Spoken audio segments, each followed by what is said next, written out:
গোকুল গ্রামে যত মাখন ছিল সব যেন হারিয়ে যাচ্ছিল একে একে। গোপীরা রোজ সকালে হাঁড়ি খুললেই দেখতেন মাখন নেই। সবাই বলতো এ নিশ্চয়ই নন্দলালের কাজ। নন্দলাল অর্থাৎ ছোট কৃষ্ণ, তার চোখে মুখে এমন সরলতা, অথচ কাণ্ডটি তিনিই রোজ করতেন। গোপীরা একজোট হয়ে ঠিক করলো আজ তাকে ধরতেই হবে।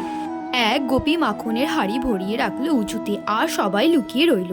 কিছুক্ষণ পরে কৃষ্ণ এলো তার বন্ধুদের নিয়ে, বলল, সুবল, তুই আমার কাঁধে চড়, আমি বল্লভের কাঁধে চড়ি, তাহলেই হাড়ি পর্যন্ত পৌঁছবো। এভাবে পিরামিড বানিয়ে কৃষ্ণ উঠলেন ওপরে আর শুরু করলেন মাখন খাওয়া। ঠিক তখনই গোপীরা বাইরে বেরিয়ে এলো।